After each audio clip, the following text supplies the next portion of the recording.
America के राष्ट्रपति Donald Trump के सलाहकार पीटर नवारो उन्होंने हाल ही में दावा किया है कि भारत रूस से तेल खरीदकर किसी विशेष जाति को लाभ पहुंचा रहा है और खासतौर से उन्होंने ब्राह्मण जाति का उल्लेख किया है। तो ये जो बयान है वो पूरी तरीके से निराधार है। दरअसल सच्चाई ये है कि भारत का जो अधिकांश तेल है वो सरकारी कंपनियां और रिलायंस नायरा जैसी कंपनी है वो खरीद रही है, और नायरा वो उसमें तो 49% स्टेक है वो खुद रूस का है। तो अमेरिका की ये जो टिप्पणी है वो दरअसल भारत में जातीय विभाजन भड़काने की मात्र एक कोशिश है और खासतौर से नस्लीय मुद्दों के ऊपर टिप्पणी की है, जबकि भारत अमेरिका के ऊपर इस तरीके की भाषा का इस्तेमाल कभी नहीं करता है।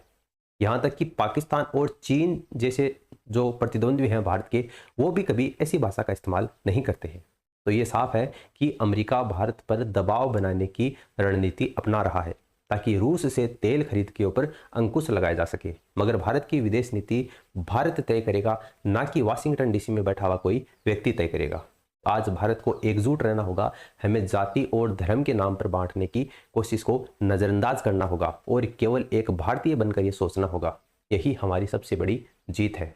अभी हाल ही में आपको पता है चीन में शंघाई कॉरपोरेशन ऑर्गेनाइजेशन में मीटिंग हुई थी। एससीओ की मीटिंग 2025 में चीन के तियानजिन शहर में हुई थी, जिसमें भारत के प्रधानमंत्री मोदी, रूस के राष्ट्रपति व्लादिमीर पुतिन और चीन के राष्ट्रपति शी जिनपिंग एक साथ नजर आई।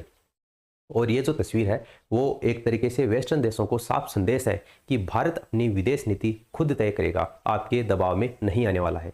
इस एससीओ की समिट के दौरान मोदी और पुतिन की एक अलग से बायलैटरल मीटिंग भी हुई है, जहां दोनों नेताओं ने रिश्तों को और मजबूत करने की बात भी कही है। प्रधानमंत्री मोदी ने दोहराया है कि भारत रूस हमेशा कंधे से कंधा मिलाकर खड़े रहे हैं और ये जो साझेदारी है वो आगे भी इसी तरीके से जारी रहेगी, चाहे अमेरिका हम पर कितना भी दबाव बना ले।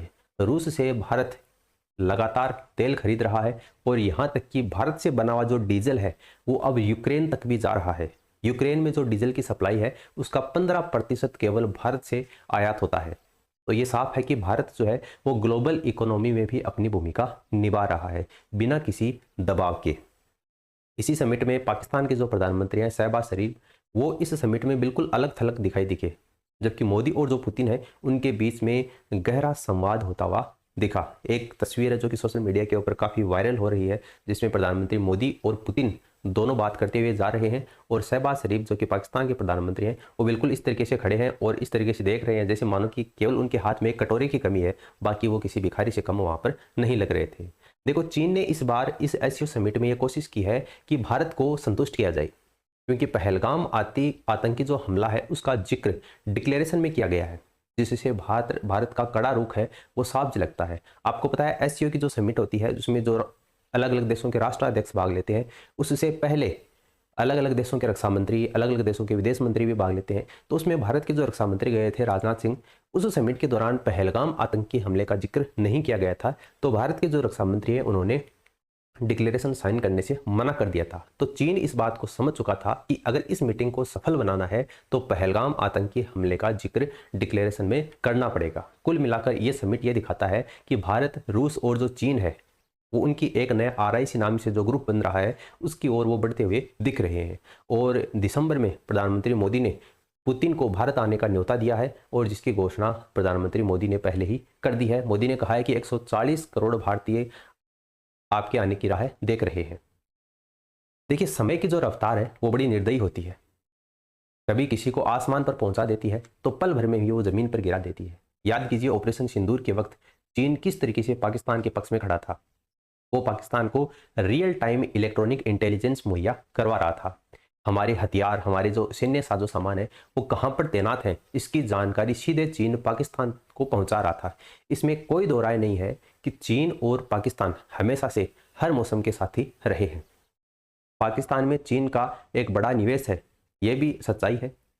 चीन अक्सर पाकिस्तान की मदद करता आया है, चाहे मामला यूनाइटेड नेशन सिक्योरिटी काउंसिल का हो, चाहे हथियारों के सौदे का हो या फिर आर्थिक सहयोग का हो। लेकिन दुनिया का पहिया हमेशा एक जैसा नहीं घूमता है। फिलहाल चीन के तियानजिन शहर में शंघाई कोऑपरेशन ऑर्गेनाइजेशन यानी कि एससीओ की बैठक है वो चल रही थी, जिसमें पाकिस्तान भी शामिल था। पाकिस्तान के जो प्रधानमंत्री शहबाज शरीफ हैं वो भी इस बैठक में आए थे, लेकिन आकर्षण का जो केंद्र है वो केवल 3 ही नेताओं पर था। चीन के राष्ट्रपति शी जिनपिंग, भारत के प्रधानमंत्री मोदी और रूस के राष्ट्रपति पुतिन। पूरी अंतर्राष्ट्रीय मीडिया इन्हीं 3 चेहरों के ऊपर टिकी हुई थी। भारत में भी सरकार और जो आम लोगों की निकाय हैं वो इसी बात पर थी कि आतंकवाद को लेकर चीन किस तरीके से रुख अपनाने वाला है। लेकिन भारत का सिंपल ये कहना है कि आतंकवाद चाहे वो भारत में हो, चाहे पाकिस्तान में हो, चीन में हो, दुनिया के किसी भी कोने में आतंकवाद हो, पहलगाम और जाफर एक्सप्रेस दोनों ही आतंकवाद की कैटेगरी में आते हैं। तो भारत को कोई भी आपत्ति नहीं है कि अगर आप जाफर एक्सप्रेस का इंक्लूड करते हैं तो उसको भी कीजिए, लेकिन पहलगाम आतंकी हमले का जिक्र जरूर होना चाहिए। सिर्फ जिक्र ही नहीं बल्कि आतंकवाद और उसे बढ़ावा देने वाले दोनों की इसमें कड़ी निंदा भी की गई है। यूनाइटेड नेशन सिक्योरिटी काउंसिल की भाषा का भी इस्तेमाल किया गया है और साफ तौर से कहा गया है कि आतंकी जो संगठन है उसके समर्थकों को कानून के दायरे में लाना चाहिए।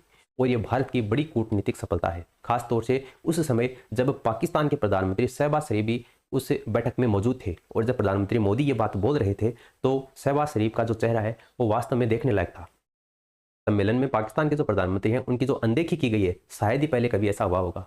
एक दशक खासा इसमें चर्चा में है। जब मोदी और पुतिन जब अंदर जा रहे थे तो कई देशों के नेता वहां पर खड़े हुए थे, जिसमें शहबाज शरीफ भी शामिल थे। दोनों नेता सबको देखते हुए और कुछ से हाथ मिलाते हुए वो आगे बढ़ रहे थे, लेकिन जैसे ही शहबाज शरीफ की बारी आई तो पूरी तरीके से उसको नजरअंदाज कर दिया।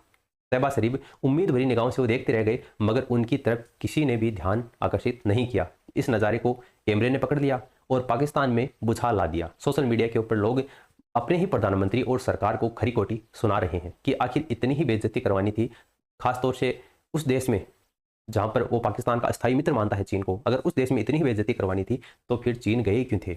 यूक्रेन के राष्ट्रपति जेलेंस्की ने जब संदेश भेजना चाहा तो न तो ट्रंप को फोन किया, न ही यूरोपियन यूनियन के नेताओं को फोन किया। उन्होंने सीधे भारत के प्रधानमंत्री को चुना ताकि उनका जो संदेश है वो पुतिन तक पहुंचाया जाए। और ये भारत की वैश्विक भूमिका के बढ़ते विश्वास का ही परिणाम है। डोनाल्ड ट्रंप की कोशिश थी कि भारत और पाकिस्तान को बराबरी पर लाया जाए, खुद मध्यस्थ की भूमिका निभाई जाए, मगर यह कोशिश न अमेरिका में सफल हुई और न ही अमेरिका के बाहर सफल हुई है। अभी हाल ही में अलास्का का जो समिट हुआ था, जिसमें अमेरिकी राष्ट्रपति ट्रंप और रूस के राष्ट्रपति पुतिन की 3 घंटे की मुलाकात हुई थी, लेकिन उसमें भी ट्रंप को कुछ हासिल नहीं हुआ। उसके करीबी सहयोगी केवल बयानबाजी और अपशब्दों तक ही सीमित रहे थे। अंतर्राष्ट्रीय राजनीति में ऐसी भाषा का इस्तेमाल कोई गंभीर देश नहीं कर सकता है। एससीओ सम्मेलन का मुख्य संदेश यही था कि आतंकवाद के खिलाफ सबको मिलकर लड़ना होगा। प्रधानमंत्री मोदी ने इसे सिक्योरिटी कोऑपरेशन ऑर्गेनाइजेशन एससीओ के रूप में संबोधित करते हुए यह संदेश दिया है। भारत की स्थिति इस बैठक के बाद में और भी ज्यादा मजबूत हो गई है। चीन के साथ में संबंधों में कुछ सुधार के संकेत मिले हैं और रूस के साथ में तो संबंध पहले से ही बेहद गहरे रहे हैं। पुतिन और मोदी के बीच में आपसी भरोसा इतना है कि कई बार दुभाषी की भी जरूरत नहीं पड़ती है। हालांकि चीन के साथ में रिश्तों को लेकर सावधानी बरतना जरूरी है, क्योंकि बार बार चीन के ऊपर भरोसा करना खतरनाक हो सकता है, क्योंकि इतिहास गवाह है कि उसने कई बार भारत के साथ में धोखा किया है। तुलना करें तो आज भी अमेरिका के साथ में भारत का जो रिश्ता है वो ज़्यादा भरोसेमंद है, क्योंकि दोनों डेमोक्रेसी हैं, दोनों लोकतंत्र हैं और भारत और अमेरिका दोनों के लोगों के बीच में भी गहरे संबंध हैं। हाँ, व्यापार और तकनीकी के लिहाज से देखा जाए तो चीन की अहमियत है, लेकिन ये ध्यान रखना होगा कि चीन कभी भी भारत की पीठ में छुरा घोंप सकता है।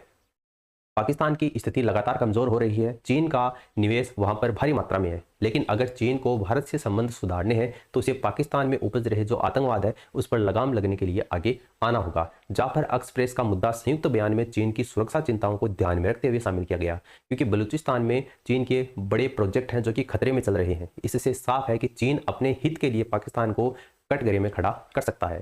अगले दिनों में देखने वाली बात यह होगी कि क्या सीमा पर तैनात भारत और चीन दोनों देशों की सीमाएं पीछे हटती हैं या नहीं। जब तक सीमा पर शांति नहीं आती तब तक सामान्य संबंधों की उम्मीद व्यर्थ है। चीन को अगले 20 साल शांति चाहिए, क्योंकि वो अमेरिका को पछाड़कर दुनिया की सबसे बड़ी ताकत बनने के लिए कोशिश करेगा, और भारत को भी अगले 20 साल के लिए शांति चाहिए, क्योंकि भारत है वो 2047 तक एक विकसित राष्ट्र बनने का सपना देख रहा है।